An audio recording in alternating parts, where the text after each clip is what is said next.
Good afternoon, and thank you for being here. My name is Esperanza Leon, and I am the head of education here at Longhouse. Welcome. I am so excited to introduce this series, Insider Outsider, this year in collaboration, and Jeremy is here, Jeremy Dennis, in collaboration with Ma's House. We're wonderful.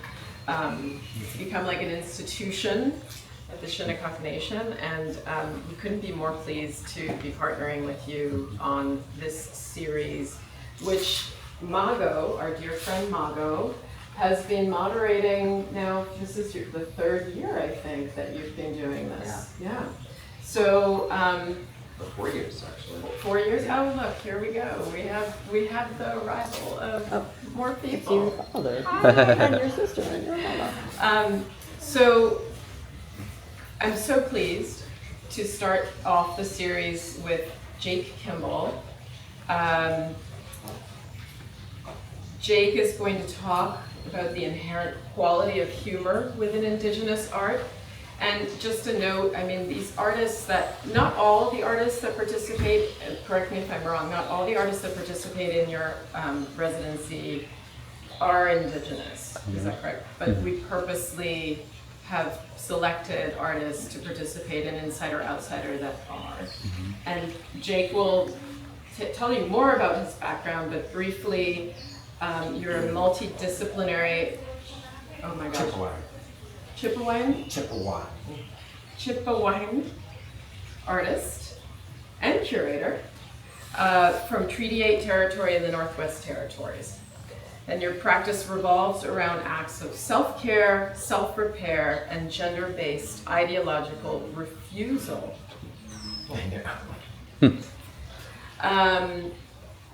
Mago is our local hero. And so, Jake, you're going to make your presentation, and we'll just do an organic conversation. Yeah. And I will remove myself now and start off. Thank you so much. Thank you, Esperanza, and thank you all for coming and joining us. And thank you, Jeremy from Ma's House, that whole crew, for helping put this together. Insider Outsider talks are near and dear to my heart, and it feels so important to give voices and platforms to artists here at the East End that otherwise we would not be hearing from. Jake is an awesome artist. Actually, we have a lot in common because I'm an artist and curator as well. And I feel like now we wear so many different hats, and we're going to get to hear all about your work and what we've been doing. Could you tell us a little bit about your beginnings? Yeah, well, firstly, Masi Cho, everyone, for coming today. Atlanit CJ Kimble Suneahat Si Seldis J Jershlea. My name is Jake Kimble. I come from the Deniquay First Nation in the Northwest Territories and Northern Canada. Which is a little far from home, and I'm so thrilled to be here and to be a guest and visiting Shinnecock territory, and to you, Mago, for moderating and having this beautiful conversation that we're about to have, and to Esperanza, wherever she went. Oh, there she is. There's like 7. Yeah. But yeah, I'm so grateful to be here, and to Jeremy and the entire Dennis family. I'm really grateful for having this opportunity, and I do not take it lightly or for granted. So I raise my hands and I say Masi Cho to you all. Where did I get my beginnings? So yeah, briefly, I am from Hay River in the Northwest Territories. Was born and raised there mostly. I lived all over Western Canada, graduated in Alberta from high school, and then I moved out to Vancouver, where I've been living for the past 11 years, which is located on Musqueam, Squamish, and Tsleil-Waututh territory. I moved out there for film school, got an acting degree there, and then it was a one-year program, and then my student loans we're coming up real quick into the repayment period. And so I was like, I don't want to visit that. So I applied to art school. And so I got my bachelor's degree in photography from Emily Carr University of Art and Design. Graduated in 2019, right before the world kind of went upside down. In 2021,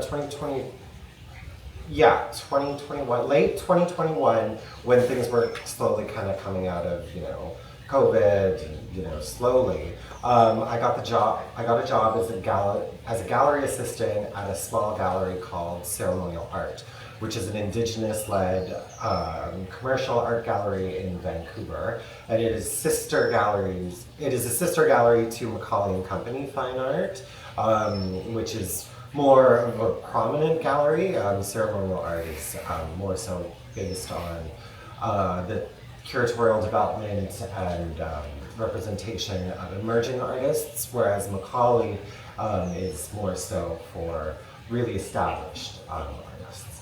And so I've been there for it'll be 4 years in September, and I just became the curatorial director 2 years ago, which is incredibly exciting. So I do all the programming. We do art fairs all over Canada, and we usually do 1 or 2 in New York. We also co-own a space on the Lower East Side, Diana, that we share co-own with 2 other galleries. So curatorial director, acting degree, and also practicing artist. Right. And then also my 4th job, which is hilarious, I do administration for my dad's construction company. We were briefly kind of just chatting there, but artists, and I find, and I can really only speak to the Indigenous, or my experience as an Indigenous artist curator, trying to make it today, whatever that means. But we do have to wear so many different hats. You have to do the promotion, you have to do the photography. And as I'll share, a lot of my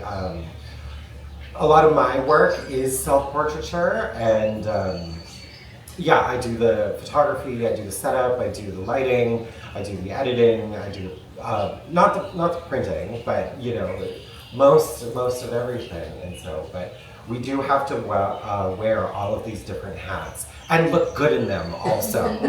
And so, which I think is hilarious. And So tell me a little bit of how gender informs your artwork. Yeah, so as Esperanza had briefly mentioned in my little bio there, I primarily work in self-care, self-repair, and gender-based ideological refusal, which I think is so funny, just as a sentence, because it is a serious thing that I do really find important and integral to talk about.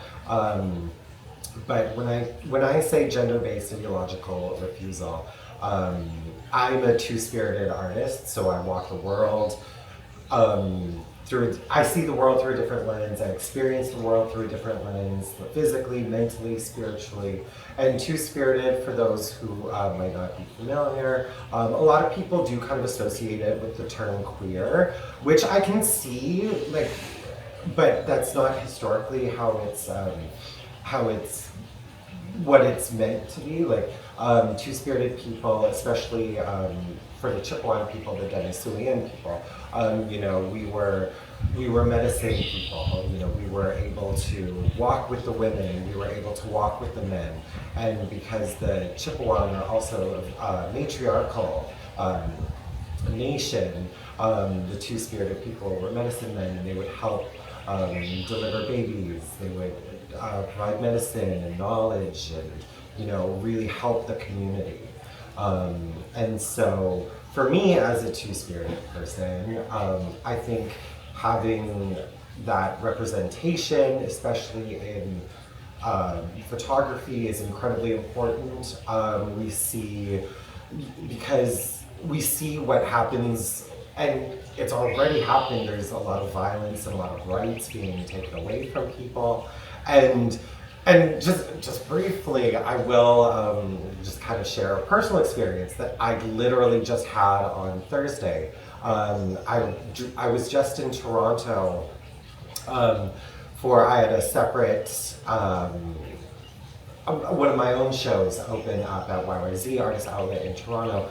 And the morning of, I went out for breakfast and I was walking back to my hotel and I had passed someone who's sitting on some stairs and I walked by and they picked up their bag and wailed me like on the back of the head. And it took me a minute to realize like what had happened. And I stopped and I turned around and this man was just kind of standing there. And then I saw red. And Dene people are very, very intense and very passionate. And so when I realized that he had just struck me, I was like, it's like wrong move. I was going to I was going to react. Right. But then, this person, kind of stumbled into the street and, they were mumbling and it was very clearly that they were homeless and were experiencing mental issues. So I was like, that was not him, that was his demons. But like, this is just an example of like, these things are happening. Right. Like, look at what happened to Jonathan Joss last week. Like, it's terrifying. Yeah. And so for me, I think it is so important and integral to have this representation. So you feel that pressure in Canada? Yeah. Yeah? Mm-hmm. Oh, wow, interesting. Mm-hmm. Wow. You would think, see, being queer from here from the States, we think that Canada is not experiencing that sort of, Well, yeah, and that's the really insidious thing about bigotry and racism and, homophobia and all of this stuff is that it doesn't care about borders. Right. Like, it seeps in everywhere. No, we're definitely experiencing that here in the States for sure. Just yesterday we walked the parade here at East Hampton. It's the 4th year, which is great. Fourth year and rain, shine, we marched, and it was so important. The visibility was so needed, that even in that deluge of rain, we were still marching. And activism through art is so important. And you choose yourself as to be the subject matter of your work. Why? Why are you? Yeah, so kind of bridging off, what I was just speaking about like two-spirit representation. What's funny, and I'll kind of like weave this in. So this was a series that I developed around my time at Emily Carr, but when I applied to art school, honestly, I applied as a joke and like I didn't want to pay my student loans back, and so I was just like, okay, I guess I'll do this. But I mean, it's a half truth because I have been taking photos and kind of making work all my life, but I never just really considered myself as an artist. And so when I went to art school and I was getting my photography degree, I didn't want to let anyone else know that. And I was like, oh yeah, I know what I'm doing. And so a lot of it really stemmed from me spending a lot of time by myself in the studio and just, figuring things out on my own, like how lights work, how composition works, how editing works. And so a lot of, that's not the complete foundation of why I use self-portraiture, but, it definitely is part of it. And another part is because I believe, especially like in a medium such as photography, I can only tell my story. Like it's not my, I could never tell your story as authentically as you can, or anyone here. Everyone, I believe, is the authority on themselves, and so a lot of it, is about self-care and self-repair and just reclaiming that kind of autonomy, and especially as a two-spirit Indigenous person. Because you look at the history of photography and how, just, either there hasn't been like proper representation or there's been misrepresentation. And so for me, if I can, using myself and my body to just kind of be authentic as well in my experiences, hopefully, Yeah, they can't erase your story. Well, exactly. Yeah. Mm-hmm.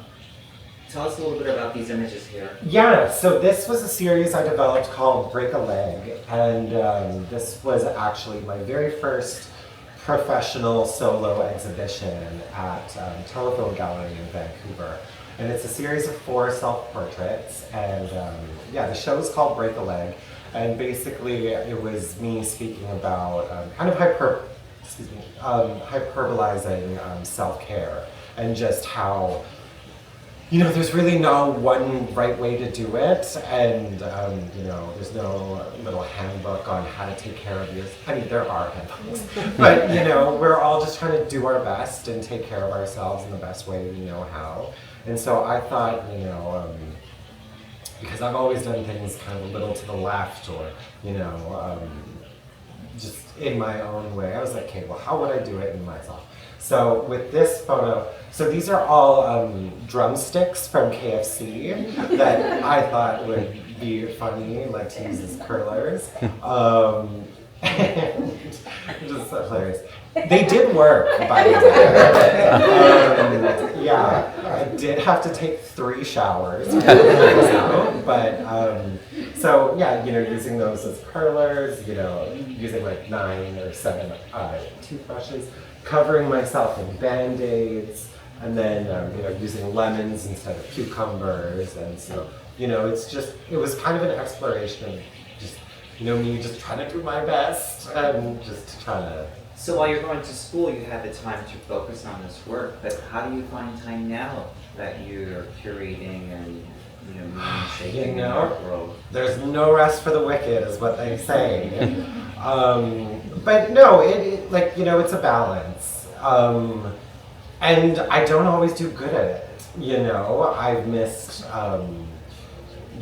emails, appointments. Right. Like it's not all I'm not on top of it all the time. Right. Which is okay. And do the residencies help you? The residencies, and I was having a conversation with Jeremy about this just the other day, and the past resident, Joshua Allen, just about how residencies are I find them to be so helpful, because I do so much when I'm back in Vancouver, working all these different jobs and having my own professional practice, that I find, doing these residencies is just such a great opportunity. My favorite thing about them is just having time and just having the space to rest. Like the first day I arrived, I think I got in around 4 p.m. and I think I slept for 13 hours. And but it was my body was resetting. Reset. Yeah. Go sleep. Do you know what you're going to work on when you go into these residencies, or do you just go with it's so funny. My notes app on my phone looks like just the diaries of a crazy person, because there's just I'll have ideas throughout the day, or wake up in the middle of the night and need to write down a dream. And so when I'm applying to these residencies, I kind of go through them and be like, why was I talking about vacuums and beadwork at 3:40 a.m. on a Tuesday?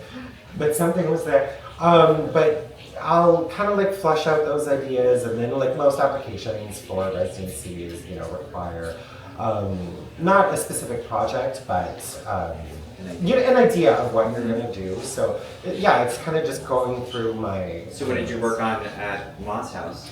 So it's been really beautiful, honestly. I've actually I'll get to those real quick. Just let me do those.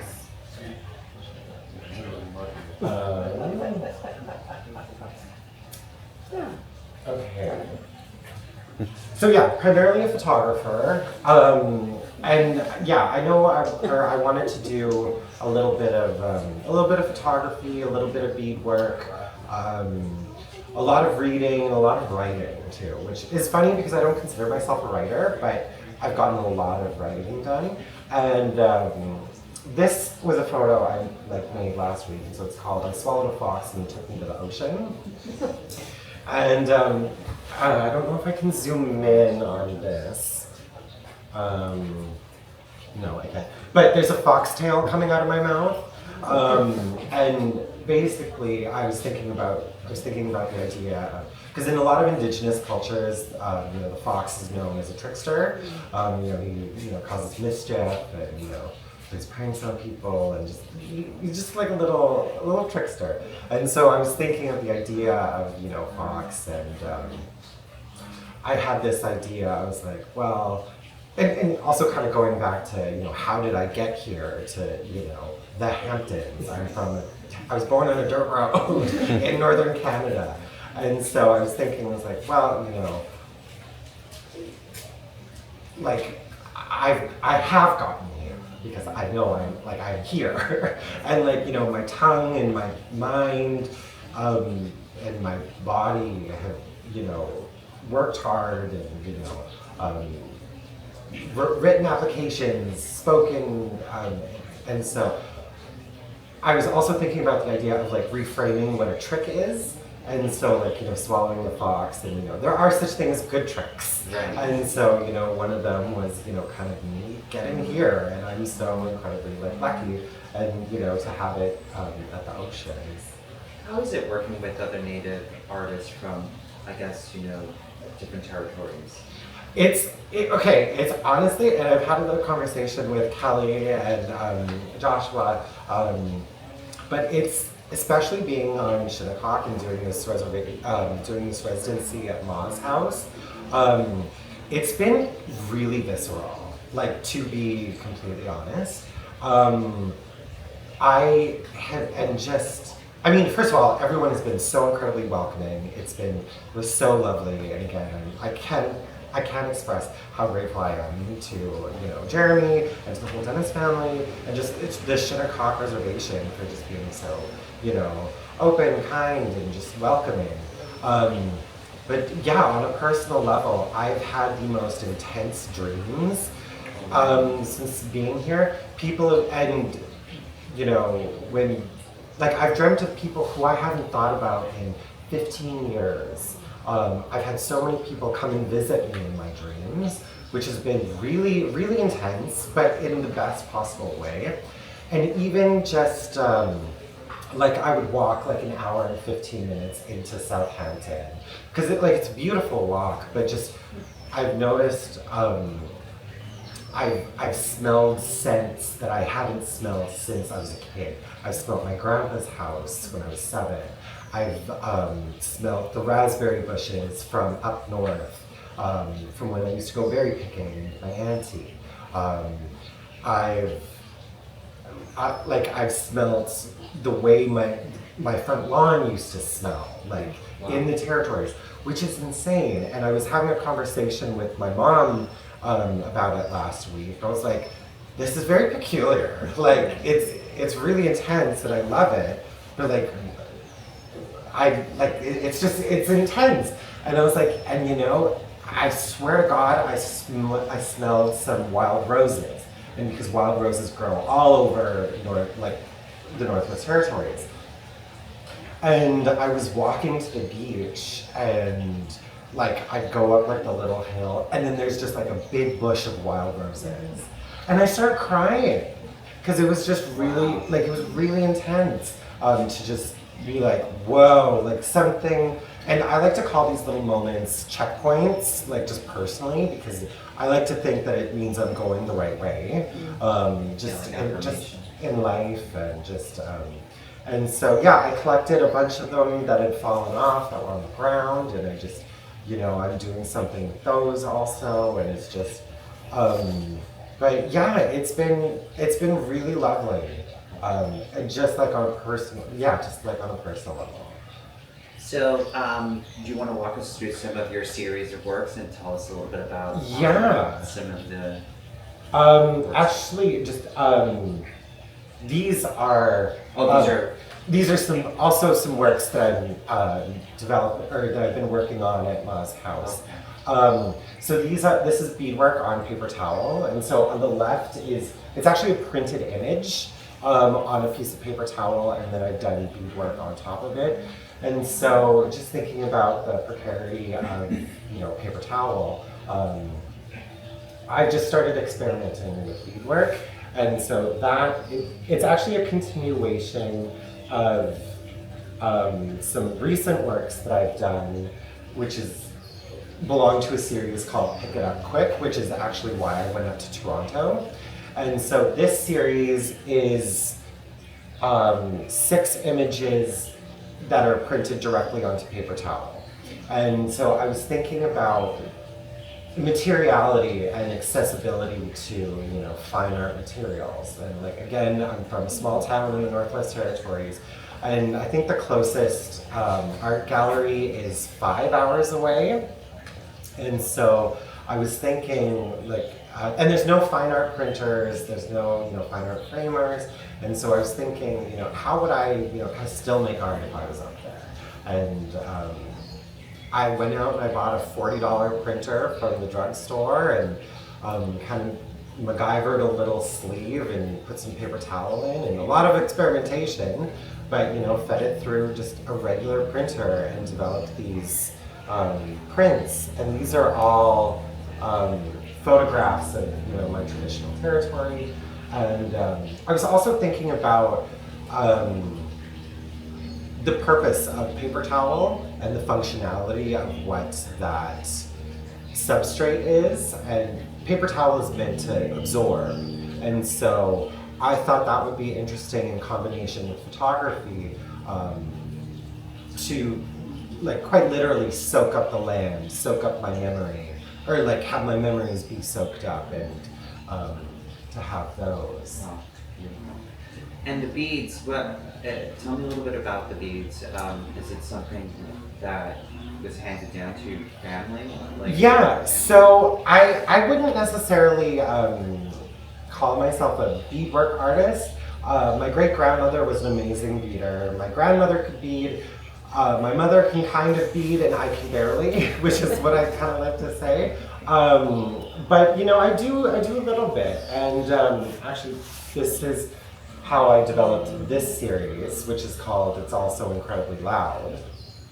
And so these are also 5 images, and again, similar with the paper towels, it's marrying technologies and historical technologies. So beadwork, and so on on all of the images, but I beaded blue tears, and then they slowly start filling up the frame. And this series was just about speaking to my accessibility to that knowledge and of beadwork, and Chipewyan, my people, we are mostly known for our beadwork, our hide tanning, our caribou hair tufting, which, I have a little on my ears, I can show you later, but it's taking caribou hair and just making these kind of almost pom-poms. But with this series, wanted to just kind of also have that free movement, and to also talk about grief and loss of knowledge, loss of histories, and where does the grief? What aspect of the grief? So that actually, in 2023 in the Northwest Territories, and I'm sure it made the news, or maybe, but it was the worst wildfire season in the Territories. 2 of my home communities burnt down, which it was just particularly, it's just devastating.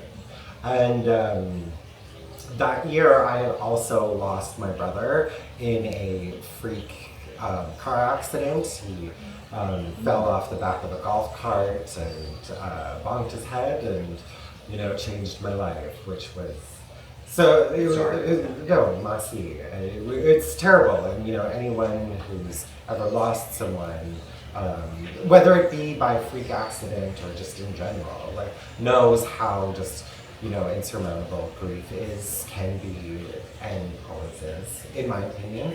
And so after that very shitty year, to be quite honest, I knew so many feelings were going on inside the body. And another thing, what I try to do with my photography, I consider it to be my own act of my own personal ceremony. It just, for me to get out what I'm feeling in the body, in my body, and to get it into something like a photograph or some beadwork or whatever it may be. If I can get it out of my body and into something physical where I can look at it and register, it's so much easier for me as an artist and as a human being to really digest it, to understand it, to cope with it, and I find it incredibly healing. So that's where the kind of self-care and self-repair comes in. And so that is what led me to make this series that I'm about to show you called Make Yourself at Home. And so I was thinking about after the evacuations had been lifted and people were allowed to return to what little they had. Everyone had kept posting images of the Northern Lights on Facebook. And I was living in Vancouver at the time, trying to do as much as I could, being so far away from home. So trying to organize hotels, get meals, fundraise for, my communities. But when everyone started going back and started posting pictures, the Northern Lights were out like crazy. And everyone kept posting photographs of them. And they're my personal favorite part of the Northwest, of being from the North. They're just so magical, so transformative. They hold our stories, they're our ancestors. And so everyone was posting photographs. And I just felt this gravitational pull. I was like, I gotta go home. And so I hopped in a car, and it's a 24-hour drive from Vancouver to where I'm from. But just rented a car and just drove back home. And so the one on the left, and as soon as I got there, I brought out my camera, and the Northern Lights were there to greet me. And I was like, well, I have to get naked. and because we always have this joke, getting naked and dancing under the lights. But I also called it, when the lights come on, it means it's time to come home. And, I'm sure, most of us are familiar with, that saying that you either had growing up, or, you knew someone who, the kids are out playing, and you would tell them, when the street lights come on, it's time to come home. Mm-hmm. And so I was thinking of that idea and just referring street lights as, my traditional ones. Your work is so personal. What do you want the viewer to take away when you exhibit your work? For me, what I hope, or I guess, for me, I think it's so unbelievably important to be authentic in telling my story, and just having the opportunity to share it, and even doing artists' talks is another act of self-healing, because it means I get to share my story, and people get to hear it, and people choose to come to hear it, which is even funnier, but in the best possible way. But what I like to stress is that hopefully people start to look at their stories, and what do they want to tell? How do they want to share it? Because I think authenticity it's so needed today, and just it's how we can see each other in a meaningful way, and it's how we can treat each other better, and just coexist together in an honest way. This returns back to being two-spirited Yeah, and doing that sort of healing work. well, exactly. And, you know, do I necessarily think that me being naked on a piece of machinery is going to heal everyone? No, but, you know, hopefully, you know, you know, this is what my healing looks like. And, you know, if I can get a chuckle, if it can get a, like, oh, that's like what? You know, I think that healing looks different for different people. And another part of, so like the series is called Make Yourself at Home, and I was thinking of the idea of what it means to make something. And because, you know, so much was taken from me in 2023, like the wildfires and, you know, the death of my brother, I was thinking like, oh, I have to remake myself now at home. I now have to live in a world without these structures that I've known, without people that I've known. And so I was like, where do I go to make myself at home? And that's my traditional territory, but it's also, you know, my grandmother. And this is my Setsuna, which is Chippewa for grandmother. And so this is a photograph I titled DNA, Holy You Ever Look Like Grin.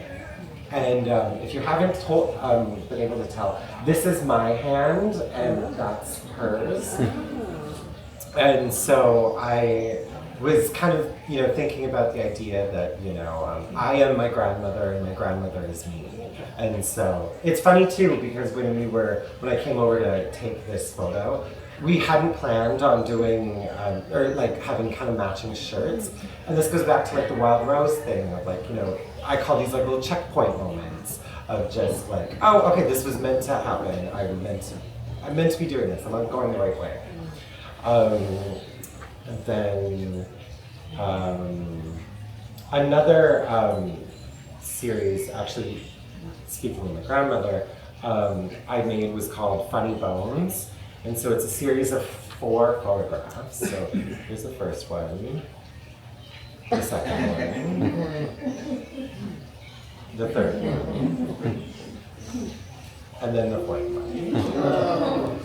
And so, yeah, my Setsuna is, you know, so incredibly important to me, and our relationship too.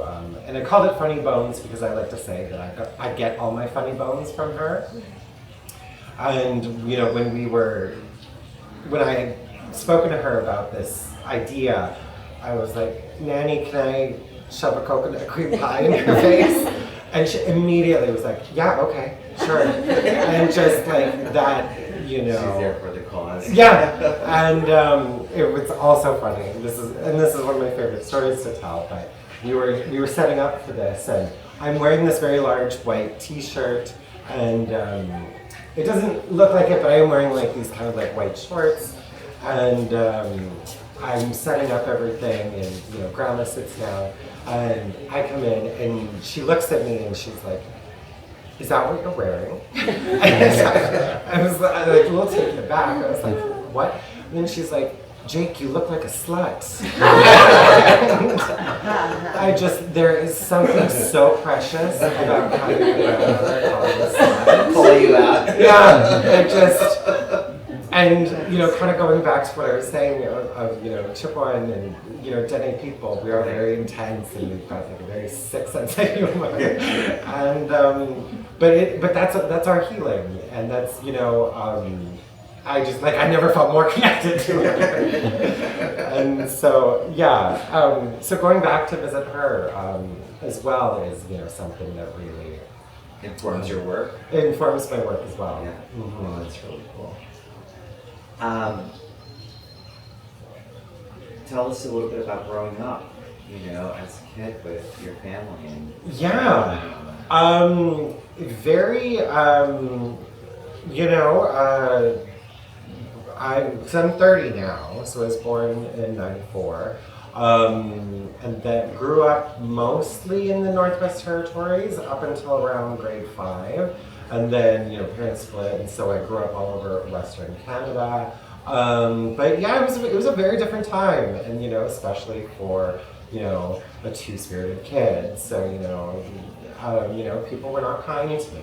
Oh, really? No. Oh, wow. I mean, I've done a lot of healing, and which also, informs my practice too. But when you exist in kind of a marginalized body, you experience the world differently, and there are so many after effects that I've personally had to deal with, and that I know that I'm not alone. Right. But any kind of visible minority or minority in general knows about getting bullied in school, getting thrown into dumpsters, getting beat up. It's just it's not always an easy path. Right. It's I've seen it slowly get better, but like I said, there's still so much work to be done. Right. But my story is not all trauma.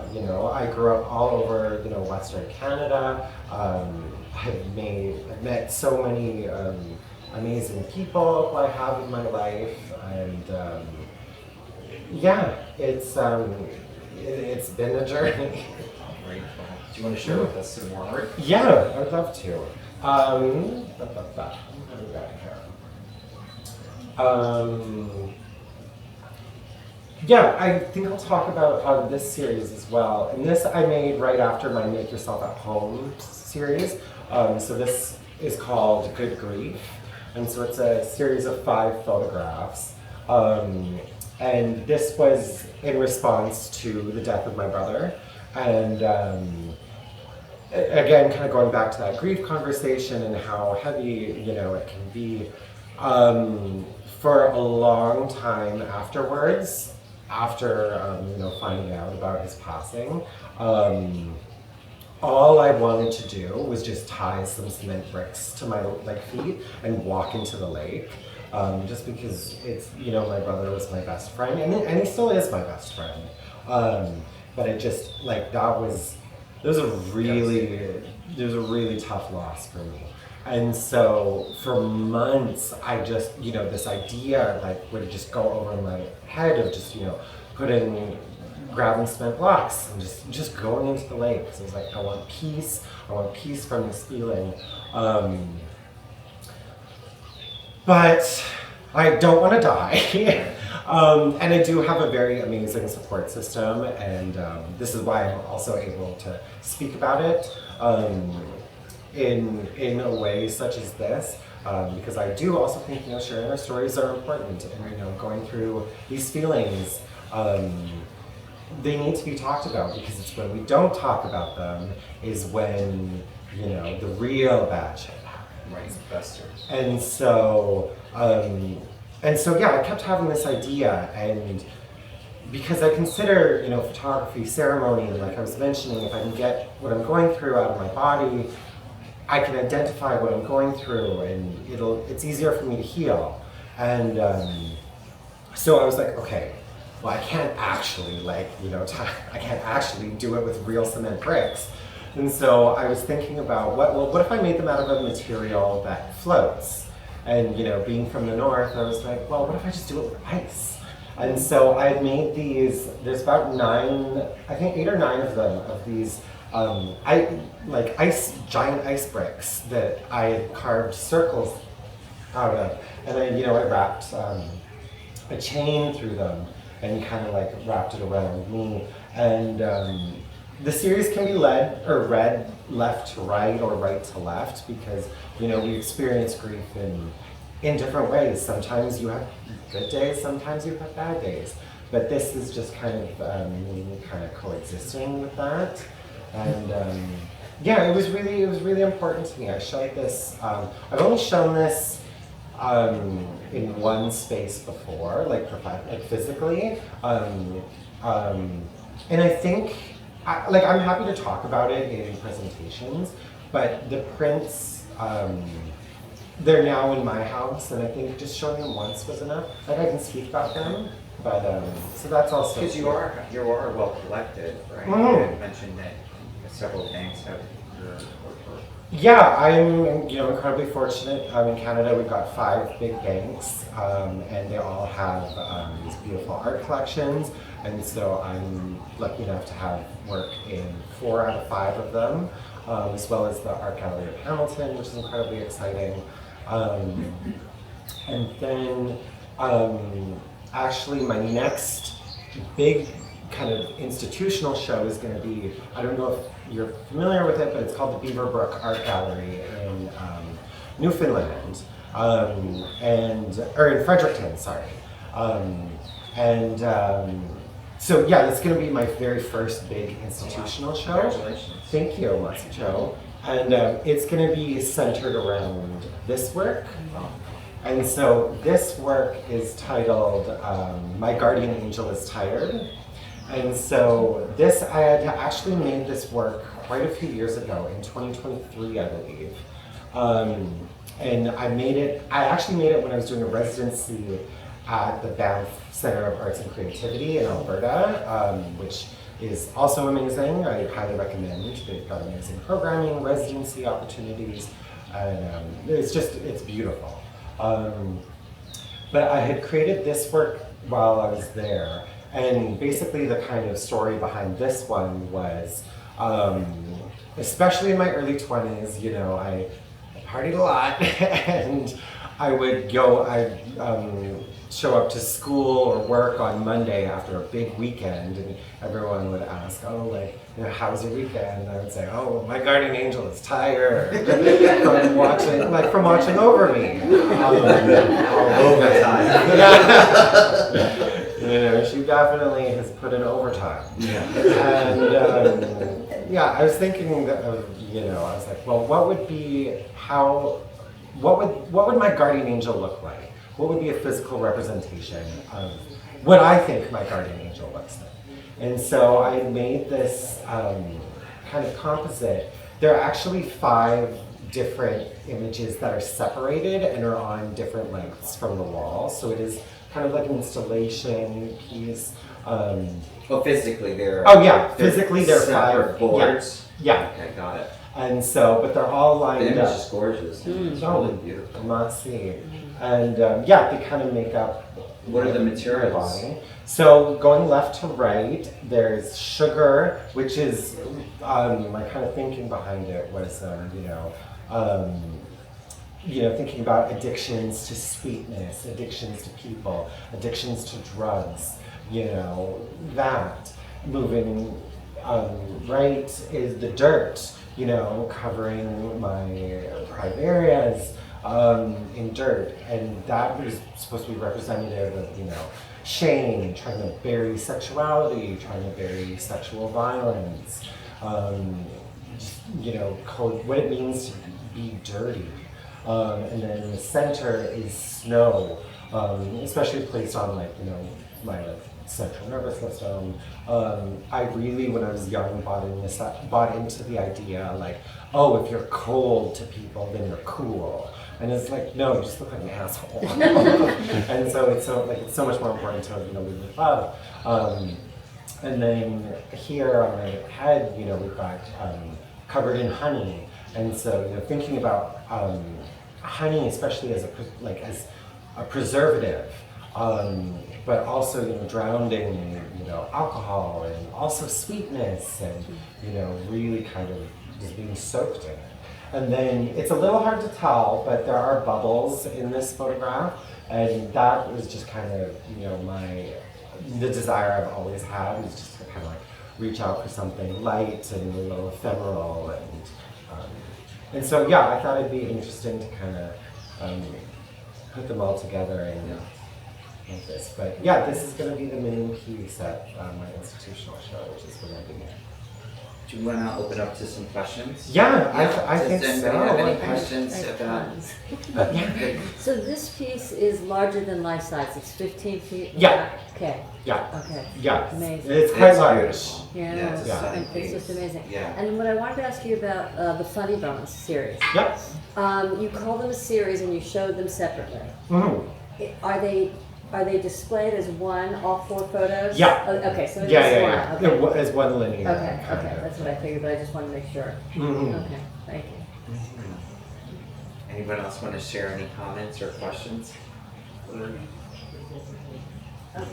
I was interested in what you said about the beating, that your grandmother Right. was an excellent beater, or Mhm. is an excellent beater. Your mother has carried on to a degree the tradition.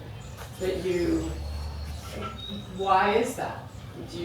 Well, Is it not something that was a part of your childhood that you wanted to pursue, or Yeah. now you're picking it up? So I just wondered. yeah. So I have 4 other siblings, and we're all 5 years apart. But we were, all 5 years apart. And I have this conversation with my mom, like, quite a bit. But with the effects of, just kind of like my great-grandfather went to residential school, and so, you see the kind of the after effects of, kind of keeping the culture, just, wanting your kids to be safe. And so my mom, who grew up in Fort Province, which is near my, home community, experienced a lot of racism growing up. She is a lot more visibly Indigenous than I am. I am very, white passing, but she grew up facing a lot of racism, and she felt dirty for being Indigenous. And that kind of carried on to her raising her kids. And so my older brother is not necessarily really kind of connected with, any of our culture. He is, but just not in, just in a different way. And so my mom was, a different person. She was on her healing journey for raising each of her kids. And so, for me, I was raised with a little bit of, kind of ceremonial practices, smudging, going to powwows, but not as much as my younger siblings are. And so it was really just kind of the after effects of that. And so, just kind of now, trying to get the rest of my family like back into it, and trying to bring these practices home and to kind of keep our stories alive. And so to do it in a way that is authentic for me. Yeah. So a follow-up question in a way is, did you then reconnect more deeply with your culture, with your background as you got older? Yeah, and it's the same experience with my mom. Like, I've always been Indigenous, but growing up, definitely realizing how much was taken from, our kids should be growing up in, immersed in our cultures. And on the journey. So. Yes. Hi Jake, my name is Bree. I'm currently actually studying a master's in social work toward Indigenous decolonization and Indigenous culture, specifically in Hawaii, as well as holistic medicine. So my question is, especially being a white girl that grew up in the Hamptons, right, that wasn't very familiar with what it meant to be Shinnecock, the Shinnecock Nation, or Native American, truthfully, in what I was taught.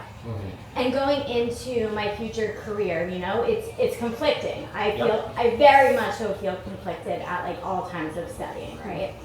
But my core root values, very much so align with what I'm learning within what it means to be Indigenous and what that means. So I guess what I'm asking is, what advice do you have for someone like myself? You know what I mean? Yeah, no. That's an awesome question. No, that is. Thank you. It's lovely to meet you. Thank you, Marcy, thanks. for coming. No, It's a very interesting conversation to have, and this kind of hopefully kind of ties back into what I was speaking about in terms of authenticity and just, I think if you're leading, like, if you're coming from like a really honest place of care, I think it is very detectable. I like to believe that most people can see that. You are going to run into a lot of conflict. Like, I'm just going to tell you that right off the bat. People will say that you don't belong in that space, which I go back and forth on. To be honest, there's a lot there. Because there is a lot there. Yeah. But we again, live here. I've been coming to campus for some 16 years old, and I didn't really know anything about the Chinook population really until I started working in the arts later on. Actually, through Ma's house was the first time that I ever stepped foot on it. So, and I didn't know what was the right way to engage or what the rules were. And that's why I was so excited about these talks, because I want to learn so much more. And you're being so generous and sharing with us, so I really appreciate that. Yeah, and like another thing is that I would say too is like people don't know what they don't know. Yeah. And I do think though that there is, especially for non-Indigenous people working in these Indigenous spaces, I think there is a deeper responsibility to be well informed, to be educated, to understand protocol, to make sure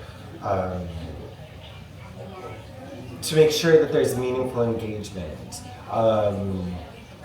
But I do think leading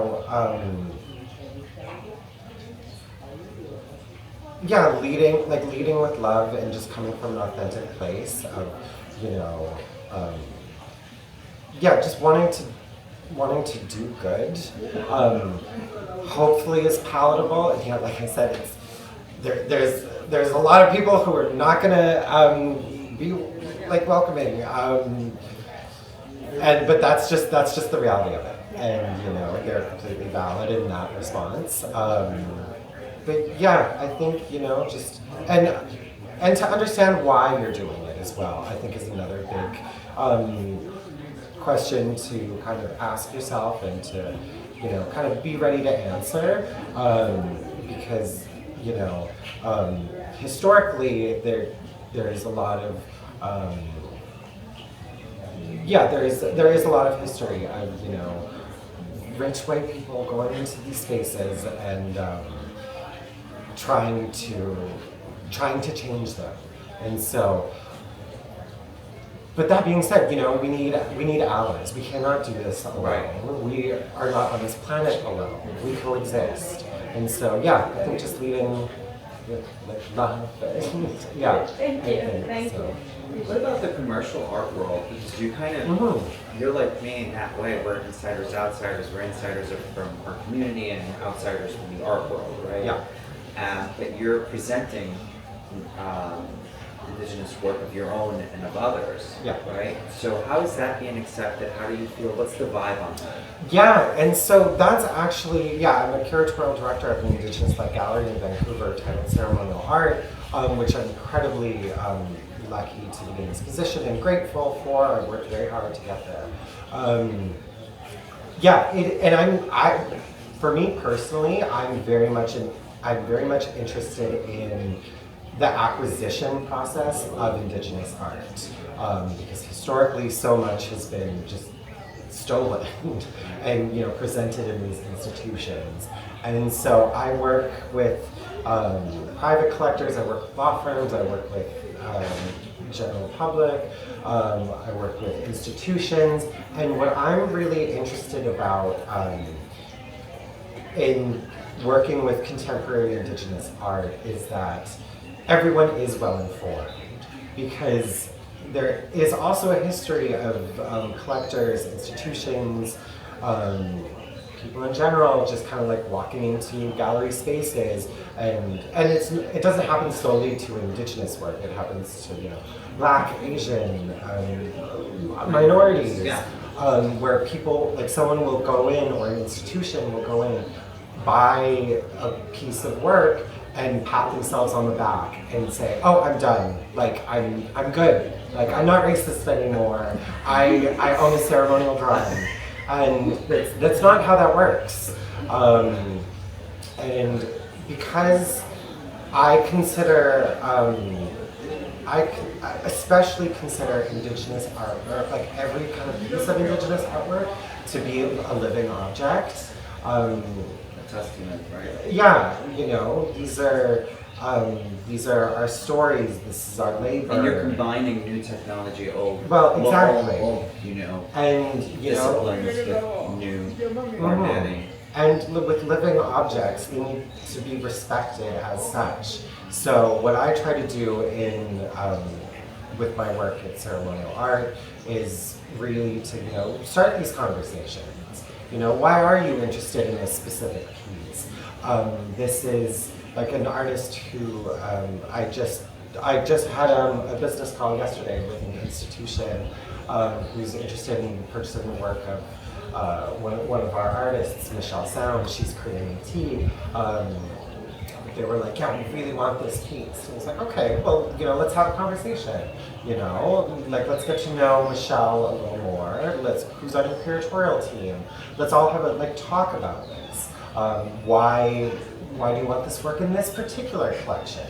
And so that's what I'm doing, especially in a commercial arts space. So now you see Jeremy doing his thing with Ma's house and others. Do you find that it's expanding? Do you feel like your people want to share more and want to be more inclusive in the space? Oh, I think so. I believe so. Yeah. You know, there's a lot of great people like Jeremy, you know, doing and yourself, and just, you know, who have to wear so many hats and are wearing so many hats. Yeah, we talked about that. And right? wearing That's them why we do well it. too. Yeah. And so it is a lot of work. It Right. is, you know, it can be. It's like a taxing. holistic approach to it. But right? yeah, you know, I think, yeah, it is a lot of work, but I personally find it incredibly gratifying. I know it's for community. I know I'm doing the right thing, and so that's also very, you know, important to me. Well, Jake, thank you so much for coming and sharing your story and sharing your art.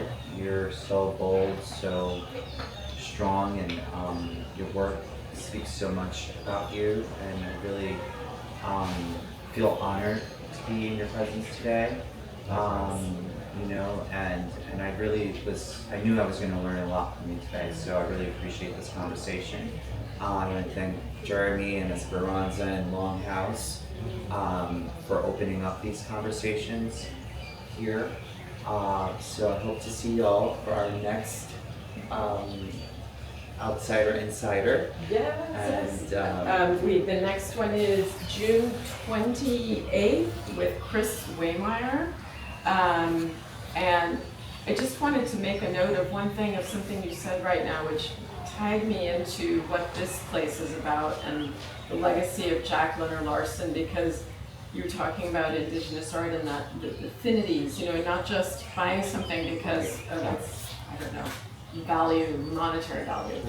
And I think that just spoke to me in a moment of thinking about what this place is about and how he lived his life and collected objects and craft and honored it, and it was about, and to your question, a reciprocal Relationships. Yes. They're so incredibly connection important. and reciprocity. So thank you, Maki. Masicho, to Mago, to you, Esperanza, to Jeremy, and just to everyone for coming and, you know, really sharing space with me and, you know, listening to my story. Oh, yes. So Thank you. I'm very Thank you so grateful. much. So, Masicho.